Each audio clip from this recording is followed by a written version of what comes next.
Mes chers compatriotes, je veux revenir avec cette vidéo sur le déroulement et le résultat des élections législatives pour les Français établis hors de France et en particulier dans la 11e circonscription qui concernait l'Europe orientale, l'Asie et l'Océanie où je me suis présenté.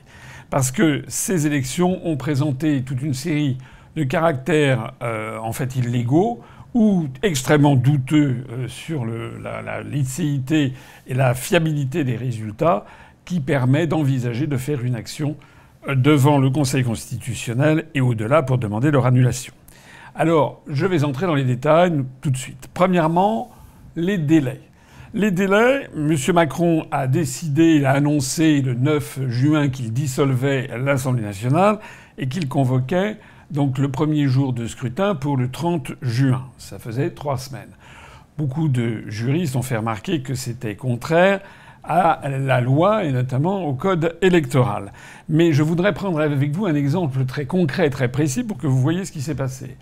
En pratique, pour déposer la candidature aux élections législatives, on avait jusqu'au dimanche 16 juin, la fête des pères, jusqu'à 18h pour aller déposer sa candidature au ministère de l'Intérieur, rue des Saussets à Paris, à côté de la place Beauvau et non loin de l'Élysée. C'est ce que j'ai fait. Je n'y suis pas allé le dimanche 16, j'y suis allé le samedi 15 juin après-midi. Et la liste des candidatures a été clôturée le dimanche 16 juin à 18h. Et le premier jour de scrutin était le 30 juin, le dimanche 30 juin à partir de 8h du matin, c'est-à-dire que ça faisait en fait moins de 13 jours entre ces deux dates. Pire encore, s'agissant des Français établis hors de France, il a été décidé qu'ils pourraient voter à ces élections législatives par Internet et que les votes par Internet commenceraient le mardi 25 juin à midi et se clôtureraient le jeudi 27 juin à 18h. Alors, résumons-nous. Entre la date limite de dépôt des candidatures, le 16 juin, et le début des opérations de vote, du moins par Internet, le mardi 25 juin, ça fait 9 jours. Or, je signale que l'article L157 du Code électoral, c'est donc la loi française, précise ceci. Les déclarations de candidature doivent être déposées en double exemplaire à la préfecture au plus tard à 18h, le 4e vendredi précédant le jour du scrutin. Il est donc prévu par la loi qu'il y ait 4 semaines entre le dépôt de la candidature, la date limite de dépôt des candidatures et le jour de scrutin. Même 4 semaines et 2 jours puisque c'est un vendredi. Là, pour les Français votant par Internet, il y a eu 9 jours. Donc on peut dire que la loi est complètement bafouée et piétinée. C'est pas seulement qu'elle est piétinée, c'est qu'elle rend impossible, en fait, de faire une campagne électorale, a fortiori dans une circonscription comme celle où je me suis présenté, dont je rappelle qu'elle allait depuis Saint-Pétersbourg jusqu'aux îles Samoa, en plein Pacifique Sud, au milieu du Pacifique Sud, pas très loin de la Polynésie française, et qu'elle allait du détroit de Bering, entre l'Alaska et l'extrême-orient russe, jusqu'au détroit d'Ormuz, entre l'Iran et les Émirats arabes unis. Impossible de faire en 9 jours une campagne électorale digne de ce nom. D'autant plus, d'ailleurs, que la campagne électorale avait vocation à s'arrêter non pas le mardi 25, ni le mercredi 26, ni le jeudi 27, mais le vendredi 28 à minuit. Ce qui signifie donc que les Français qui ont voté par Internet l'ont fait pendant le déroulement de la campagne électorale qui n'était pas achevée. On peut même dire qu'ils ont fini de voter alors même que la campagne électorale avait encore plus d'une journée à courir. Tout ça sont, à mon avis, des motifs d'annulation, de demande d'annulation devant le Conseil constitutionnel, parce qu'il est évident que quelqu'un qui, comme moi, je n'étais pas le seul, se présentait pour la première fois dans cette circonscription géante ou dans d'autres circonscriptions qui sont tout aussi étendues, il n'est pas matériellement possible de se faire connaître. Donc il y a un vice dans le consentement des électeurs, puisque les électeurs se sont exprimés alors même qu'ils ne pouvaient pas avoir pris connaissance de l'ensemble des documents produits par les différents candidats. Je le dis d'autant plus que pour faire connaître ma candidature, j'ai eu recours à la profession de foi sous forme papier, bien entendu. Sous forme Internet, ça m'a été en fait refusé par le ministère des Affaires étrangères au motif que j'aurais transmis ce document trop tard, mais trop tard, on était en pleine campagne électorale. Comment peut-on refuser de mettre sur un site Internet un document de campagne électorale, puisque les autres y étaient pour ceux qui l'avaient mis auparavant avant une date butoir qui n'a pas de sens, en fait. Mais donc, pour développer ma candidature, j'ai fait des vidéos qui ont été égrenées au fur et à mesure au moment où on les publiait. C'est un très très gros travail qui nous a pris énormément de temps. Et donc, les vidéos, un certain nombre de ces vidéos, ont été mises en ligne avant le démarrage du vote par Internet, mais la plupart pendant ce démarrage et même après la fin de ce vote par Internet, notamment le vendredi, le dernier jour, pour faire campagne. Donc tout ça sont des motifs que nous allons porter devant le Conseil constitutionnel, qui sont, à notre avis, des motifs pour demander l'annulation du scrutin. Le deuxième point, c'est que le résultat de ces élections nous a été relativement favorable, du moins si l'on s'en tient au vote dans les urnes, puisque il y avait, en parallèle de ce vote par Internet qui avait lieu du mardi au jeudi, il y avait le dimanche un vote dans les urnes qui était disposé dans les ambassades, dans les consulats généraux, dans certaines alliances françaises également, dans les très grands pays comme par exemple en Australie. Alors, quels ont été les résultats que j'ai obtenus? Il est important que vous le sachiez.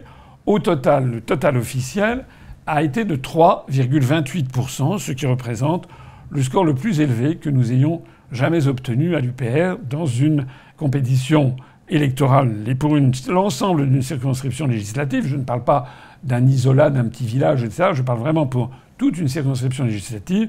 Nous n'avons jamais fait mieux que 3,28%, donc c'est notre nouveau record. D'autant plus que, comme je l'ai dit, ça a été obtenu dans des conditions extrêmement difficiles, avec en plus de ça 15 candidats, donc ça n'était pas, il n'y avait pas une élection avec 3-4 candidats qui favorisent d'avoir des scores plus élevés.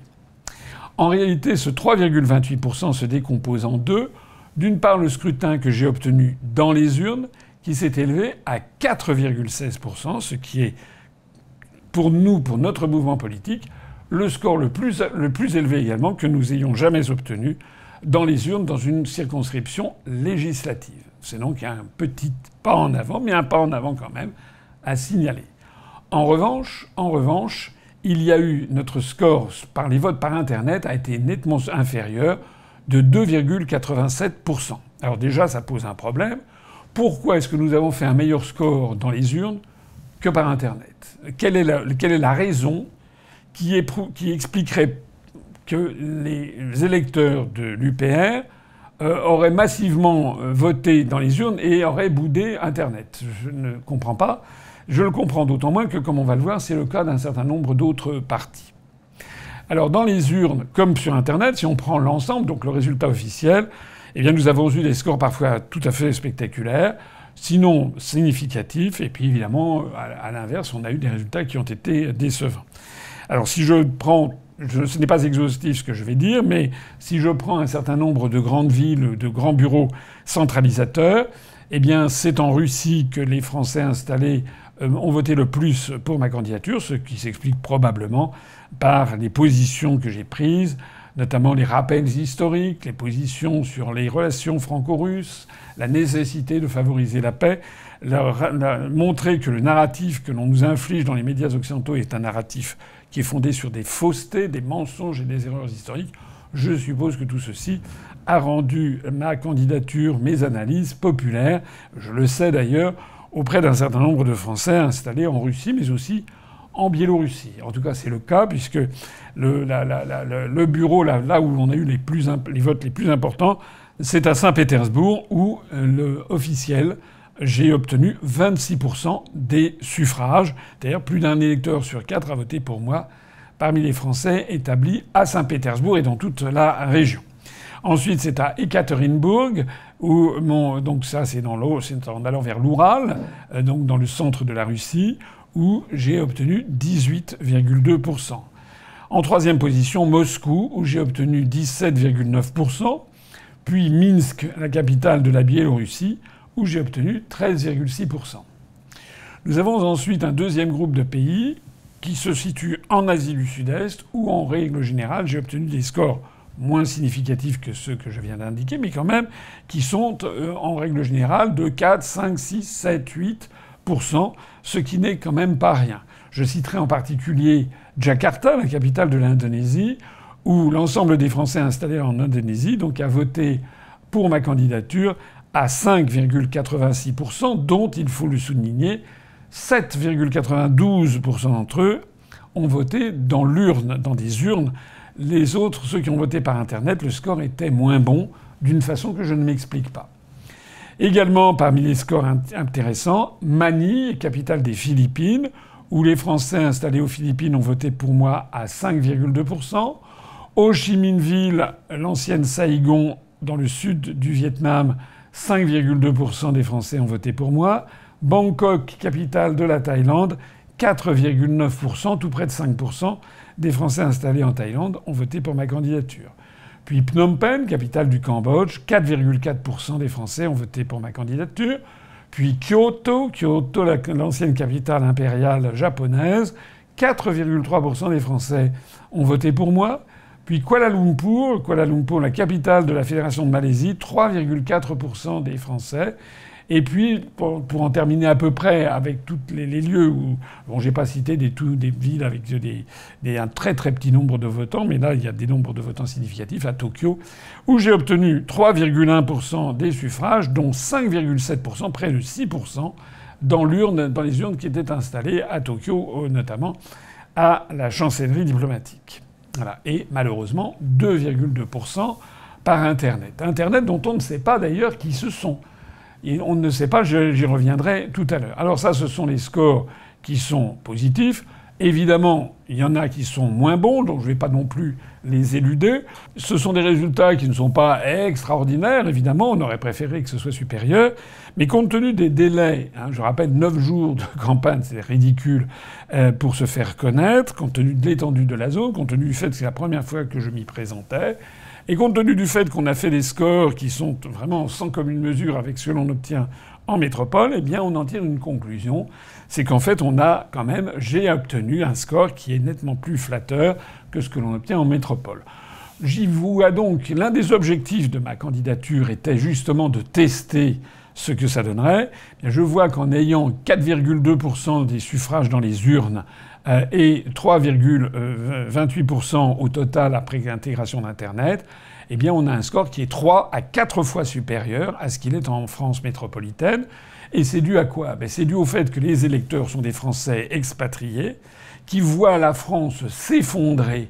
Et ils la voient beaucoup mieux vue de loin que vue de près, puisque quand on est en France, il y a beaucoup de nos compatriotes qui gobent ce qu'ils entendent à la télévision et à la radio, toute la propagande macroniste qui leur fait croire que la France se porterait très bien et que Macron serait quelqu'un qui serait un gestionnaire hors pair. C'est le contraire absolument exact de la réalité. Eh bien, en revanche, il se trouve que parmi les Français qui vivent à l'étranger, il y en a plus peut-être qu'en France qui comprennent que ça n'est pas exact, ce n'est pas le cas.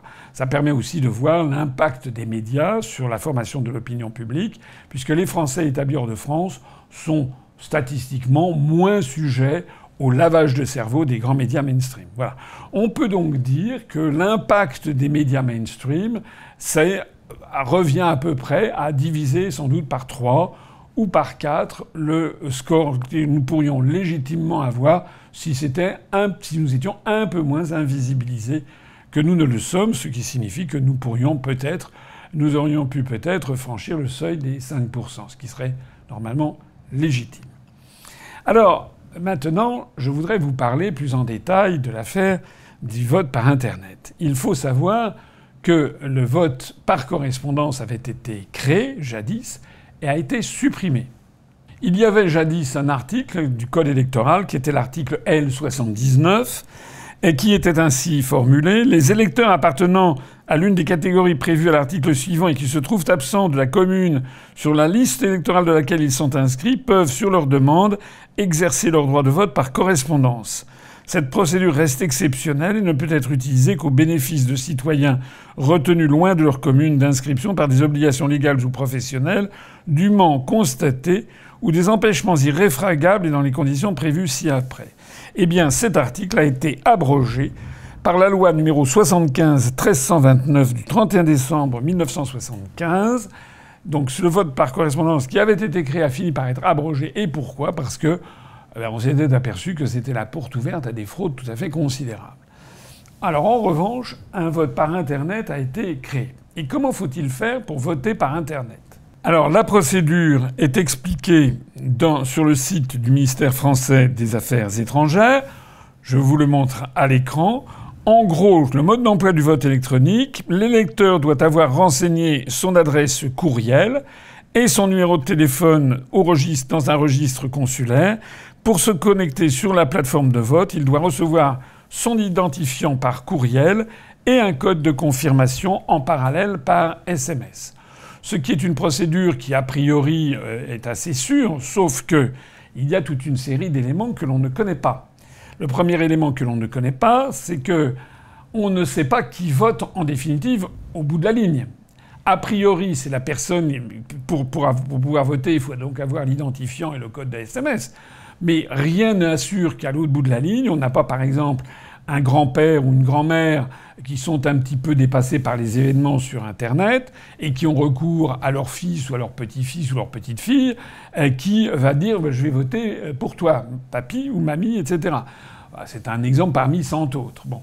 Et donc, là, de ce point de vue-là, on n'est pas absolument certain que c'est bien le titulaire de la personne en question qui vote réellement. C'est un petit peu comme, vous savez, lorsque vous allez voter dans un bureau de vote avec des urnes, eh bien, il y a des isoloirs et la loi interdit qu'il y ait plus d'une personne dans un isoloir. C'est-à-dire qu'il faut normalement que les personnes, même les personnes âgées, ne peuvent pas entrer avec leurs enfants ou leurs petits-enfants dans l'isoloir. Elles doivent y aller toutes seules. C'est d'ailleurs la raison pour laquelle certaines personnes âgées, pas seulement mais souvent, préfèrent partir au bureau de vote avec leur bulletin de vote préparé depuis leur domicile.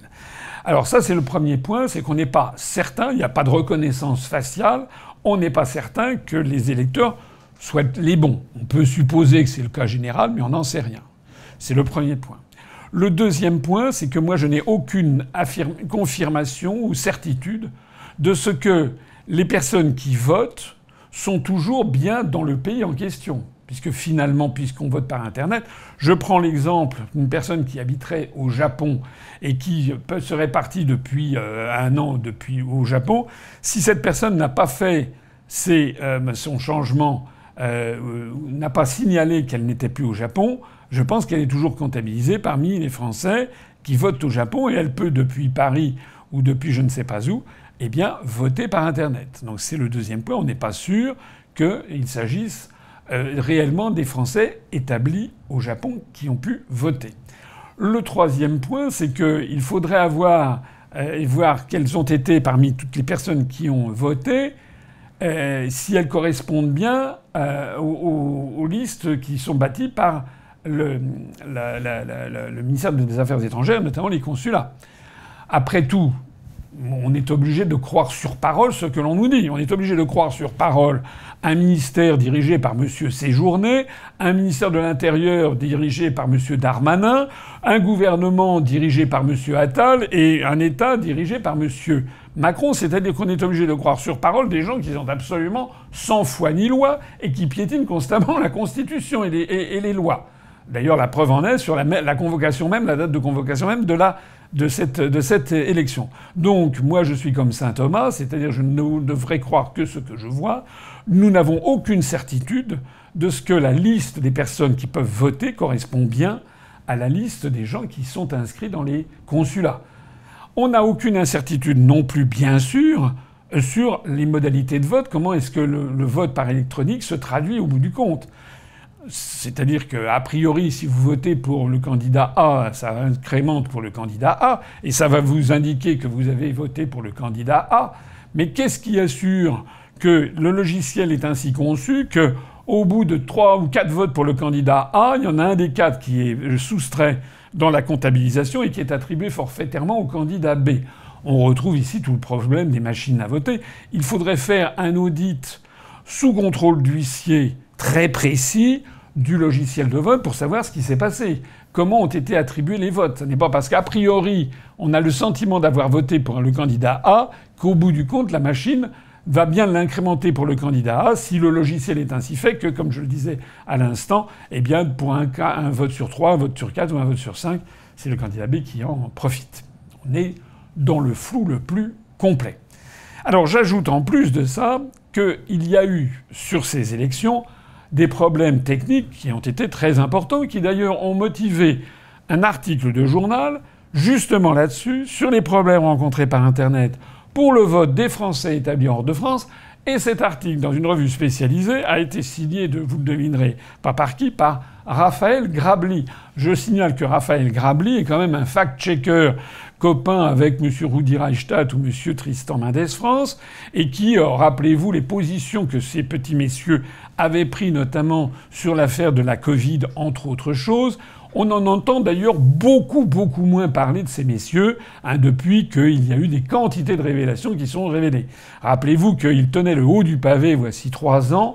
C'est-à-dire qu'il fallait surtout pas passer sous leur fourche caudine parce qu'ils faisaient régner une espèce d'ordre intellectuel et moral et médical, et quiconque émettait des questions, des doutes, le doute cartésien par exemple, c'est de poser des questions qui sont légitimes, se faisait immédiatement frapper d'excommunication par ces messieurs. Donc, M. Grabli, comme par hasard, je ne sais pas pourquoi, s'est emparé de ce sujet pour dire finalement que tout allait bien. Mais quand même, ça vaut le coup un peu d'entrer dans le détail de cet article que je vous présente ici sous les yeux et dont je donne le lien en bas de cette vidéo. Si l'on comprend bien cet article, on est dans le domaine du n'importe quoi. C'est-à-dire que pour le premier vote, pour le premier tour de scrutin, les Français ont eu 48 heures pour voter. Pour le deuxième vote, ils n'ont plus que 30 heures. Pourquoi? Mystère et boule de gomme. On constate également qu'il y a eu des gros problèmes. Il y a eu, paraît-il, un embouteillage de demandes. Il y a des gens qui n'ont jamais reçu les SMS. Pourquoi est-ce que certains ont reçu des SMS de confirmation et pas d'autres? On ne sait pas. On ne sait pas, mais ça peut avoir évidemment un impact considérable parce que des gens qui n'ont pas reçu de SMS de confirmation ne pouvaient tout simplement pas voter. Et en fonction de quoi? C'est pourquoi il y en a qui les ont reçus et d'autres non. D'ailleurs, comment se fait-il que les capacités informatiques n'aient pas été calibrées en fonction du nombre d'électeurs inscrits que l'on connaissait quand même depuis belle lurette? Tout ceci est vraiment très surprenant et jette un doute sur la fiabilité des résultats. En attendant, le résultat est là et je voudrais l'examiner avec vous parce que ce résultat se passe de commentaires. On va prendre en revue, si vous me le permettez, les 11 circonscriptions des Français à l'étranger, en commençant par le bas et en commençant par la 11e et en terminant par la première. En commençant par la 11e parce que c'est celle justement où je me présentais. Alors voilà quel est le résultat, il apparaît à votre écran. On voit que dans cette 11e circonscription, vous avez en rouge, c'est la courbe, il s'agit en fait de la comparaison pour le scrutin du premier tour. On a à gauche le scrutin sorti des urnes et à droite le scrutin, les résultats du scrutin après intégration du vote par Internet, c'est-à-dire le résultat définitif. En rouge, vous avez le candidat du Nouveau Front Populaire, en l'espèce dans cette circonscription, M. Pajot.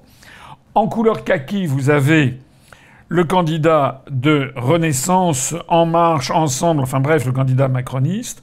En noir, vous avez le candidat du Rassemblement national.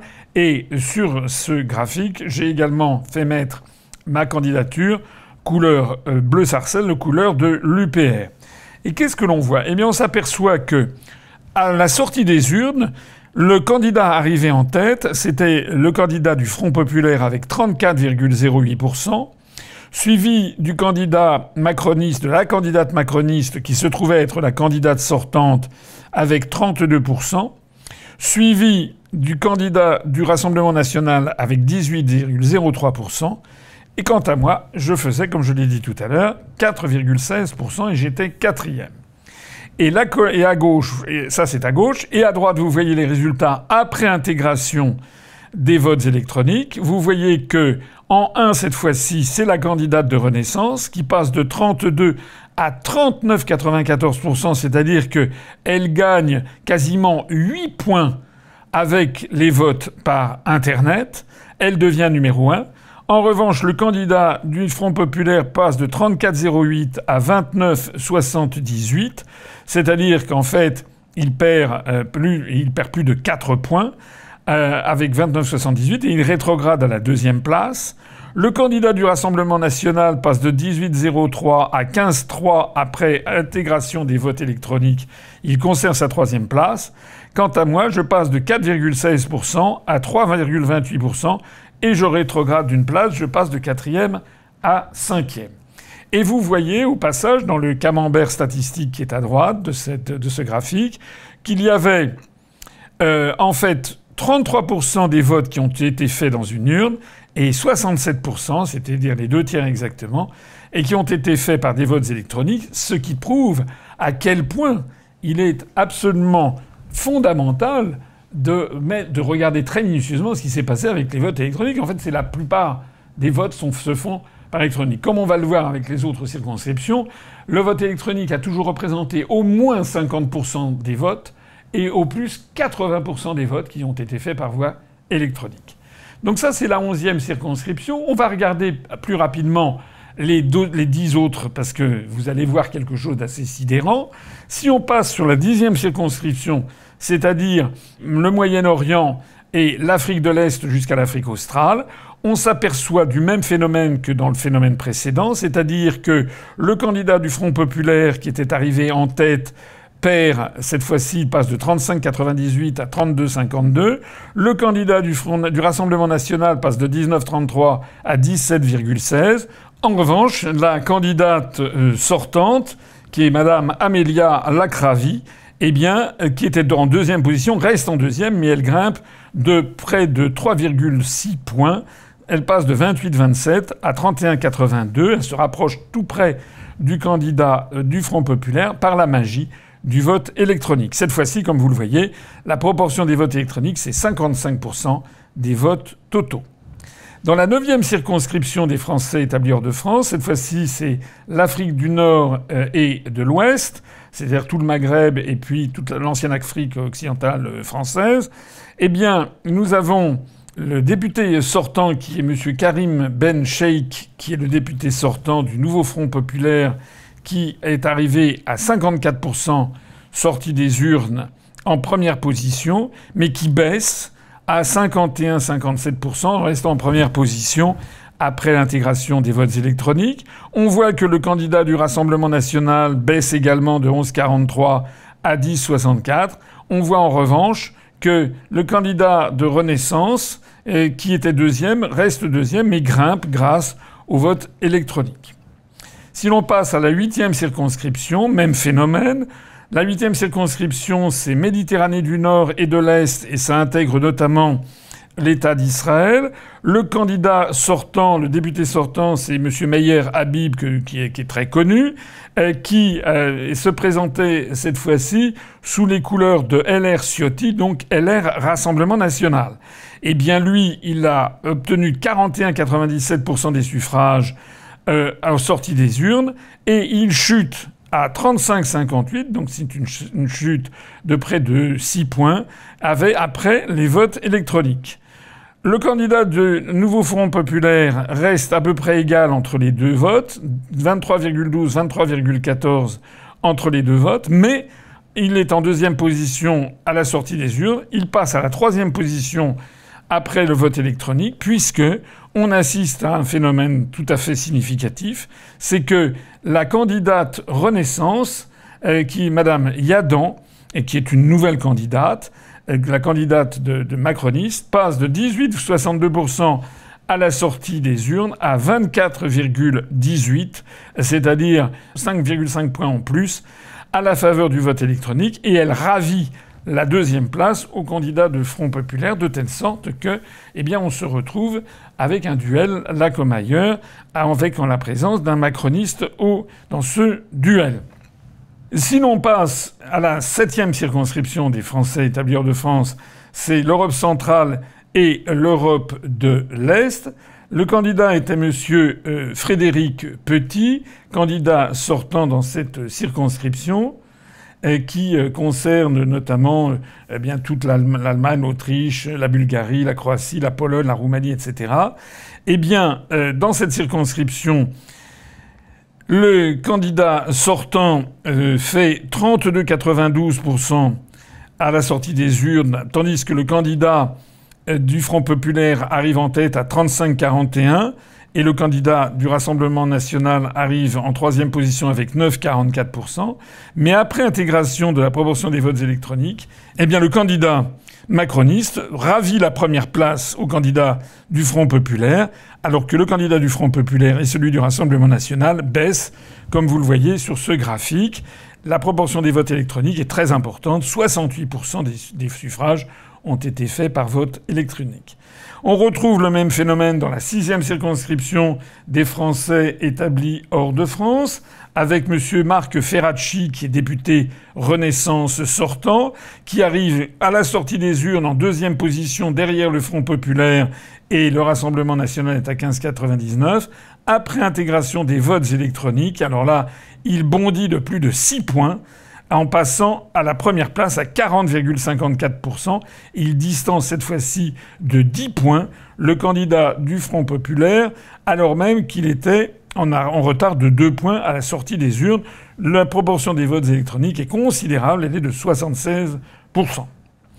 Toujours le même phénomène pour la 5e circonscription dans la péninsule ibérique, où l'on a ici le candidat sortant, c'est M. Stéphane Vogetta, et candidat de Renaissance. Toujours la même configuration.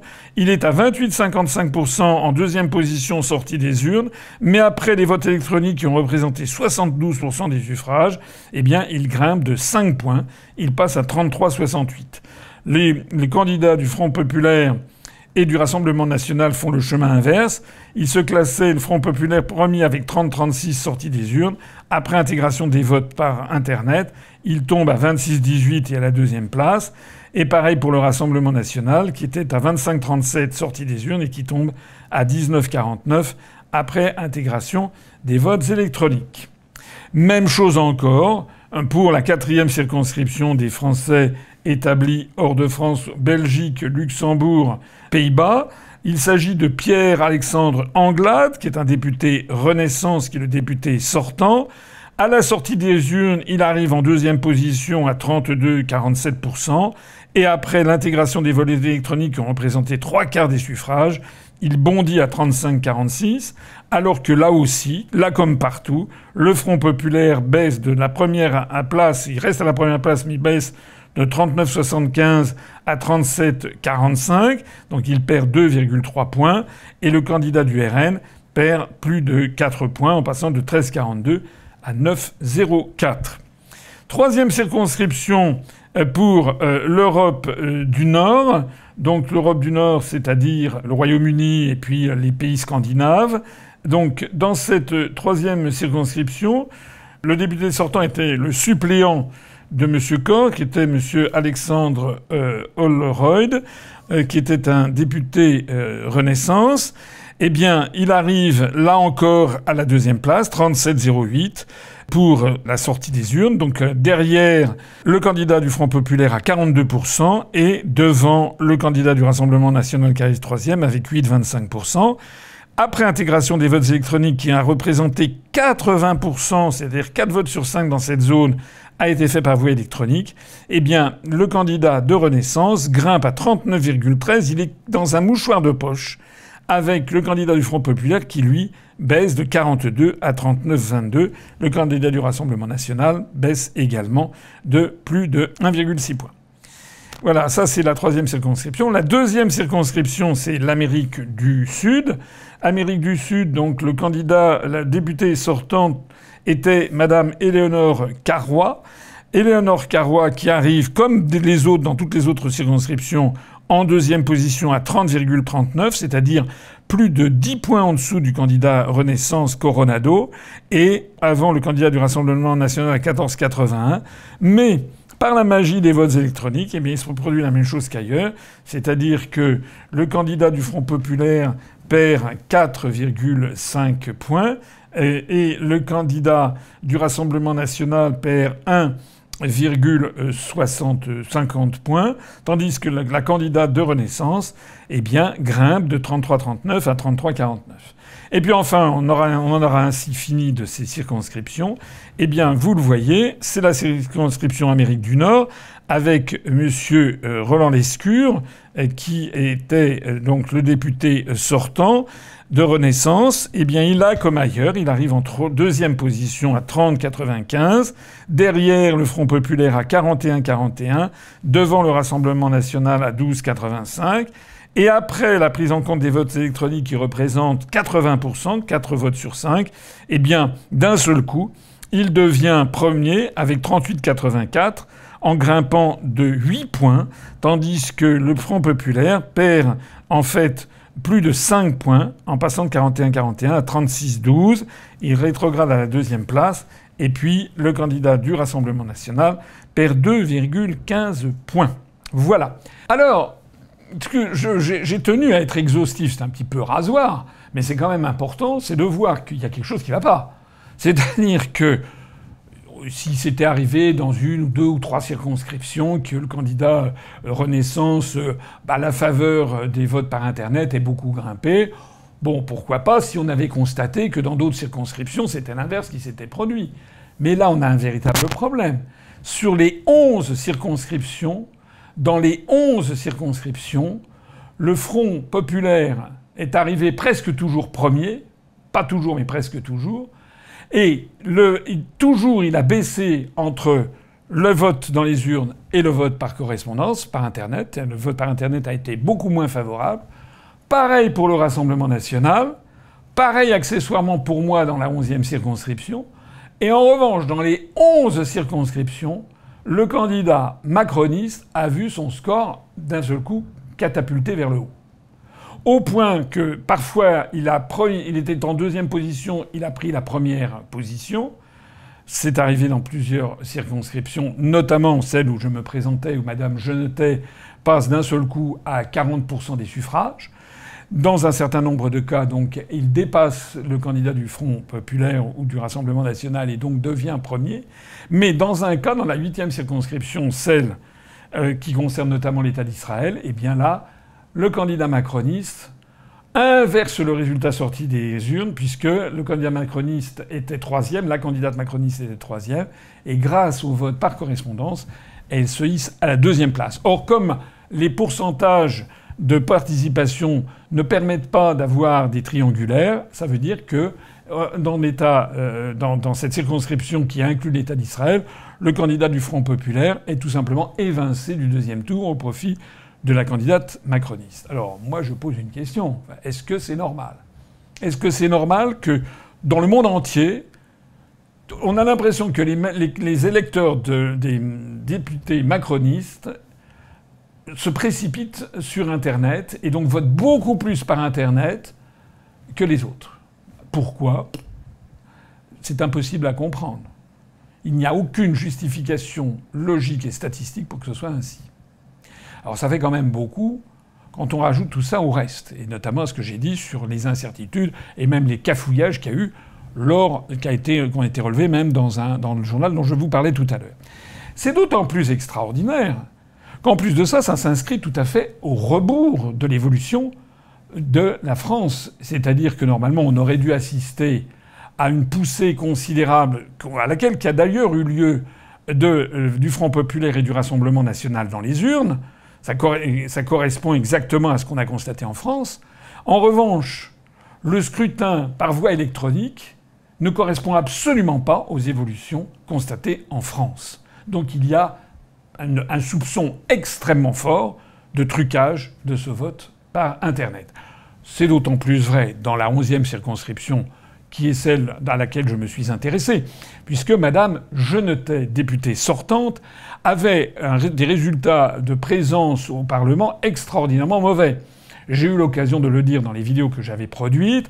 Elle était, que ce soit sur le critère de la présence, où elle était dans les 60 députés les plus absents, alors qu'elle réside à Paris, que ce soit sur le critère des questions écrites, des questions orales ou des amendements, elle était parmi les députés, disons les 80 ou 100 députés les moins actifs du Parlement. Pas seulement ça, elle avait en plus une mauvaise réputation. J'ai laissé traîner mes oreilles ici ou là.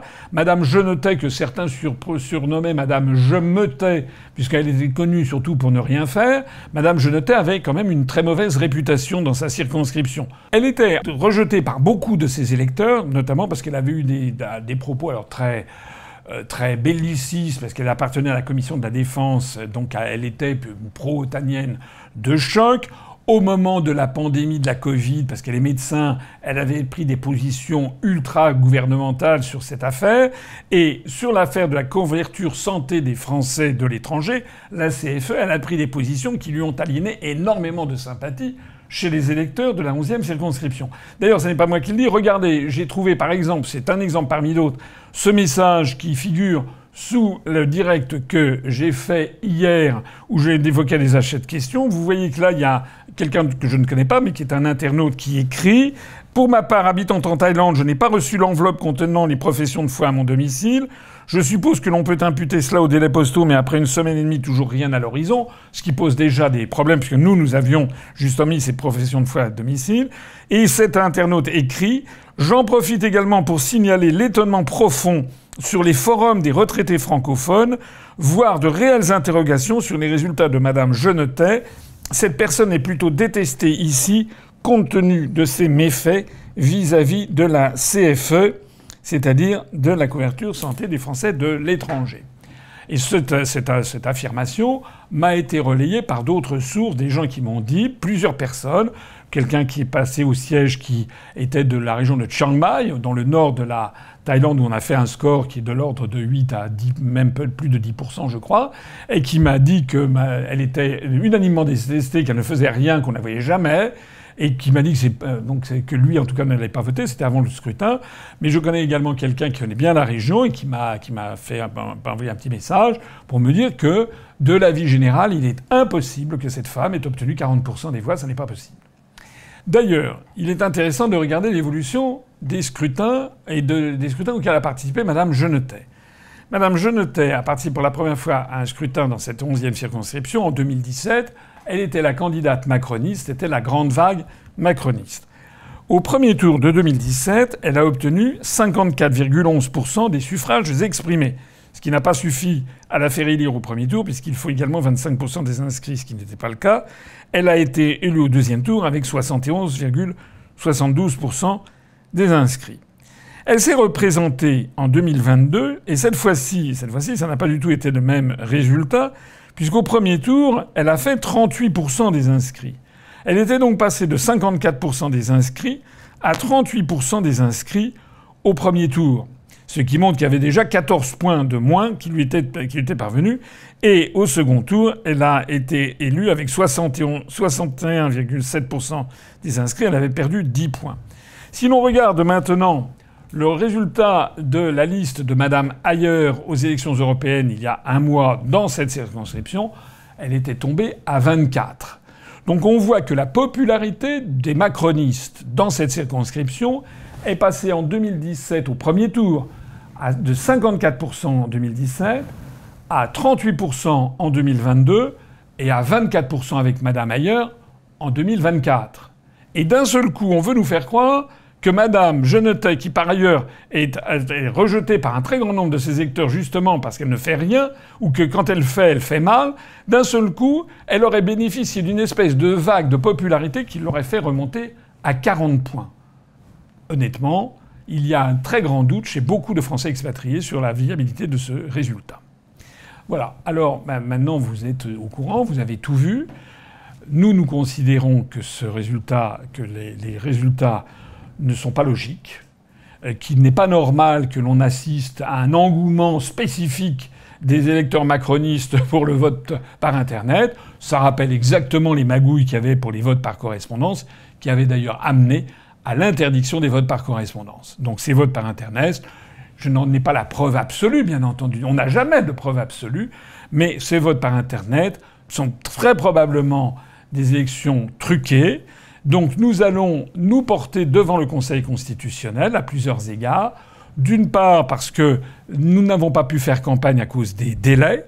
Deuxièmement parce que des gens ont pu voter, des électeurs ont voté avant la fin de la campagne électorale, ce qui n'est pas normal. Et je suis persuadé que même si le Conseil constitutionnel nous retoque, nous montrons à la Cour européenne des droits de l'homme, parce que je suis absolument certain qu'au niveau international, on dira qu'il n'est pas normal que des gens puissent commencer à voter à la fin de la campagne électorale, surtout dans des délais aussi brefs que cela. Si c'était une campagne qui s'était étalée sur 6 mois, on aurait pu le comprendre. Mais là, ça n'est pas normal.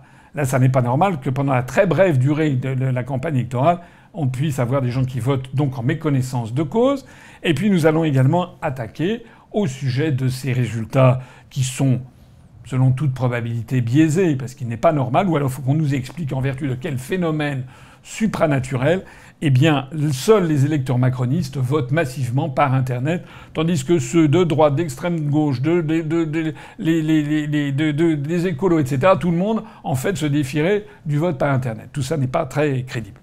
Voilà ce que j'avais à vous dire sur ces résultats électoraux.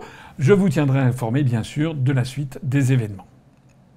Et j'en profite, bien entendu, comme je l'ai déjà dit hier, pour ici tendre la main à tous les candidats des 11 circonscriptions qui souhaiteraient éventuellement, avec moi, aller porter des réclamations devant le Conseil constitutionnel, ceux qui ont été pénalisés. Je pense en particulier au candidat du Front populaire dans la circonscription de Méditerranée orientale qui est passé à la 3e place. Je pense qu'il lui a véritablement un intérêt à agir puisqu'il a été évincé. Je signale qu'il y a 10 jours pour se porter devant le Conseil constitutionnel après le résultat officiel, c'est-à-dire après dimanche prochain. Et donc je lance ici un appel aux candidats de toutes les 11 circonscriptions qui voudraient éventuellement faire une démarche commune auprès du Conseil constitutionnel pour demander qu'il tranche sur les différents points que j'ai évoqués et qu'il annule ces élections en proposant désormais, en refaisant des élections, mais avec une interdiction des élections par Internet, ou en tout cas au moins le même jour, et avec des huissiers et des experts informatiques qui aillent vérifier avec huissiers comment fonctionne exactement le vote par Internet, et également les problèmes qui auditent les problèmes obtenus par SMS, et qui auditent également tous les problèmes qui ont été enregistrés avec l'absence des SMS. Voilà.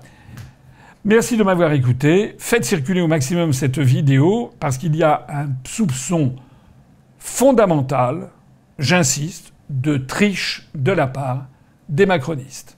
Vive la République et vive la France.